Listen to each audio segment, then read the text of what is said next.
আসসালামু আলাইকুম। সবার প্রতি রইল শুভেচ্ছা ও অভিনন্দন। এখন আলাপ করব পিআর সিস্টেম নিয়ে। বর্তমানে বাংলাদেশের মেজরিটি জনগণ সবাই পিআর ভোটিং সিস্টেম চাচ্ছে। প্রচলিত সিস্টেমে মানুষের ভোটের অধিকার প্রতিষ্ঠা হচ্ছে না। দীর্ঘ 50 বছর একাধিকবার ভোট হয়েছে, কিন্তু দেখা গেছে একটি দল 300 আসনে 1, 2, 3, 4, 5 এভাবে 3000, 5000, 10,000 ভোটের ব্যবধানে 300 আসনের প্রতিনিধিত্ব করতেছে, পুরো বাংলাদেশ পরিচালনা করতেছে।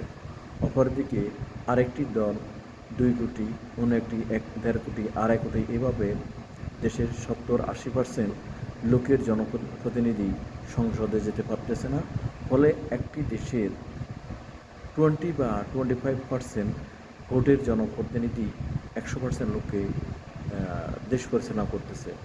এর ফলে কী হচ্ছে, দেখা যাচ্ছে যারা ক্ষমতায় যাচ্ছে বা সংসদ পরিচালনা করতেছে তাদের কাছে যখন দেশের বাকি 80% লোক যে কোনো রাস্তা মেরামত, স্কুল, ঘর বা বিভিন্ন হাসপাতাল নির্মাণের জন্য যাচ্ছে, তখন তারা বলতেছে যে আপনারা তো আমাদের ভোট দিয়ে প্রতিনিধি বানাননি, আপনারা যাদেরকে বানিয়েছেন তাদের কাছে যান।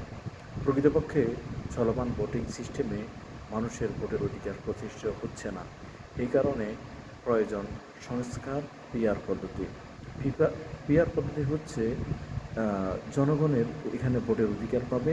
যারা হেরে যাবে 300 আসনে মিলে তাদের দেখা গেছে উল্লেখযোগ্য একটি ভোট 1.5 কোটি, 2 কোটি, 2.5 কোটি বা এভাবে অন্যান্য দলও রয়েছে যারা পুরো বাংলাদেশে 50 লক্ষ ভোট পেয়েছে।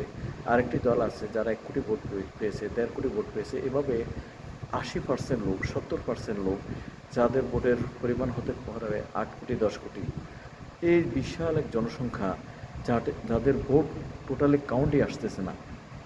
তাহলে যে ভোটে জনগণের ভোট কাউন্টে আসে না, সেই ভোট আসলে এটা হচ্ছে জনগণের গণতন্ত্র নামে গণতন্ত্র হত্যা করা। তাই আসলে এই কারণে বর্তমান অন্তর্বর্তী সরকার বা তত্ত্বাবধায়ক অন্তর্বর্তী সরকার ডক্টর মোহাম্মদ ইউনূস সহ প্রত্যেক দায়িত্বপ্রাপ্ত ব্যক্তিদেরকে বলবো, জনগণের ম্যান্ডেট বুঝেন, জনগণের অন্তরের কথা বুঝেন এবং বিএনপি সহ অন্যান্য দলকে বলবো অবশ্যই আপনারা পিআরের মাধ্যমে নির্বাচনের আয়োজন করুন। কারণ পিআরের মাধ্যমে 100% জনগণের মতামতের প্রতিনিধি নির্বাচিত হয়। পিআরের মাধ্যমে জনগণের সত্যিকারের প্রতিনিধি দেশে যায়। যদিও এখানে আমরা কোনো নেতাকে তৈরি করি না, নির্দিষ্ট ভোটের মাধ্যমে টোটাল আসন সন্নিবেশিত হয়। আমরা এই পিআরের মাধ্যমে দলকে ভোট দিয়ে থাকি। তো অনেকেই বলে থাকে যে এখানে যেহেতু কোনো নেতা থাকে না স্থানীয় পর্যায়ে, তাহলে এটা কিন্তু গণতন্ত্র নয়। আসলে এটি ভুল ধারণা। এটি প্রকৃত গণতন্ত্র কেন?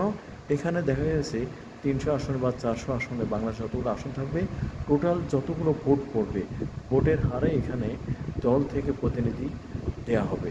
এর মাধ্যমে সারা দেশের লোক তাদের জনপ্রতিনিধি পাবে।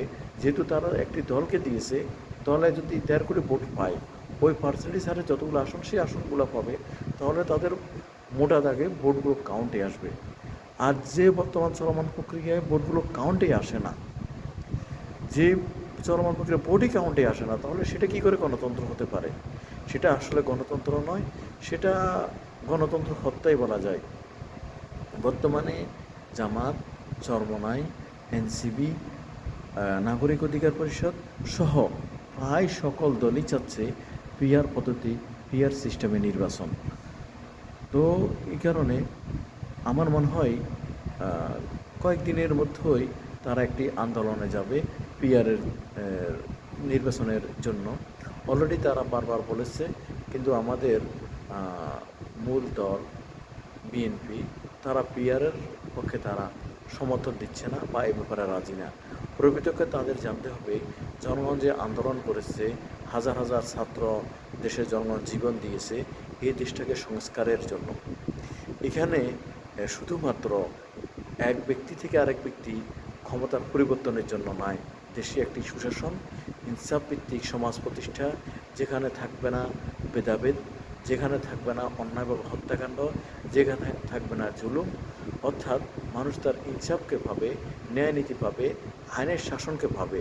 আইনের শাসনকে প্রতিষ্ঠা করার জন্য হাজার হাজার ছাত্র জনতা দেশের সাধারণ মানুষ জীবন দিয়েছে, হাজার হাজার আমার ভাইয়েরা রক্ত দিয়েছে, হাজার হাজার ভাইদের হাত পা চোখ নষ্ট হয়ে গেছে। এই কারণে দেশের সাধারণ মানুষের মন বুঝতে হবে, তাদের চাওয়া পাওয়াগুলো বুঝতে হবে। আর এগুলো যদি না বুঝে আগামীতে এই সংস্কারগুলা যদি না করা হয়, আর যদি যেন তেনভাবে আরেকটি নির্বাচন হয়, আর এই নির্বাচনে একটি দল যদি 20%, 25%, 30% ভোট পেয়ে রাষ্ট্র পরিচালনা করে, আর 70% ভোটের অধিকারকে হত্যা করা হয়, তাহলে আমাদের পরিবর্তনটা কেন হলো? আর আমরা সাধারণ ছাত্ররা দেশের সাধারণ জীবন কেন দিল? এই কারণে সবার প্রতি অবশ্যই অনুরোধ রইল আবারও, আপনারা পিআরের পক্ষে যথাযোগ্য ব্যবস্থা নিন। পিআর হচ্ছে জনদাবি, জনমতের দাবি। জনমতকে বাইরে রেখে আপনারা যদি যে কেউ ক্ষমতায় আসেন, এই ক্ষমতাকে ধরে রাখতে পারবেন না। কারণ জনগণ রাস্তায় নামতে শিখেছে, জনগণ জীবন দিতে শিখেছে, জনগণ মৃত্যুকে ভয় পায় না, জনগণ আবারও বারবার নামবে। জনগণের জনমতের দাবি, পিআর পদ্ধতিতে নির্বাচন দিন। আরেকটি কথা হচ্ছে স্থানীয় নির্বাচন। দীর্ঘ 17 বছর মানুষ ভোট দিতে পারেনি। উপরের থেকে নির্দেশে মন্ত্রী, এমপি তাদের আত্মীয় স্বজনকে তারা প্রশাসনের মাধ্যমে ভোট কারচুপির মাধ্যমে তারা প্রতিনিধি বানিয়েছে। আসলে তারা প্রতিনিধি নয়। এই কারণে যেহেতু বর্তমানে বাংলাদেশে ইউনিয়ন, পৌরসভা, উপজেলা, বিভাগ পর্যায়ে কোনো প্রতিনিধি নাই, অবশ্যই জাতীয় নির্বাচনের আগে নির্বাচনটা দেওয়া উচিত।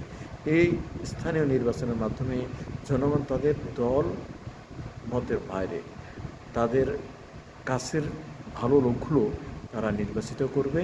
এতে করে দেশে একটা তাদের মৌলিক যে চাহিদা, তাদের যে ইউনিয়ন উপজেলা ভিত্তিক সাধারণ মানুষের যে প্রয়োজন, এই প্রয়োজনটা মিটবে।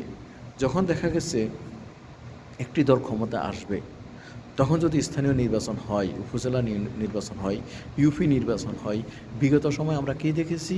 যারা ক্ষমতায় রয়েছে তাদের শালা, তাদের ভাই, তাদের আত্মীয়কে তারা প্রশাসনের কন্ট্রাক্টের মাধ্যমে তারা প্রতিনিধি বানায়, ভোট কারচুপির মাধ্যমে। এতে জনগণের মতের ফলাফল ঘটে না। এই কারণে অবশ্যই একটি সরকার আসার আগে, জাতীয় সরকার আসার আগে অবশ্যই স্থানীয় নির্বাচনটা দিতে হবে। এতে করে একটি লেভেল প্লেইং ফিল্ড থাকে, এতে করে সাধারণ মানুষ তাদের মতামত প্রকাশ করতে পারে। এই কারণে অবশ্যই স্থানীয় নির্বাচনটা আগে দিতে হবে, যাতে করে স্থানীয়ভাবে সাধারণ মানুষ গ্রামগঞ্জ থেকে গণতন্ত্র, মানুষের মতামত প্রতিফলিত হয়, সত্যিকারের গণতন্ত্র দেশে প্রতিষ্ঠিত হয়। আসসালামু আলাইকুম, সবাই ভালো থাকেন। আল্লাহ হাফেজ।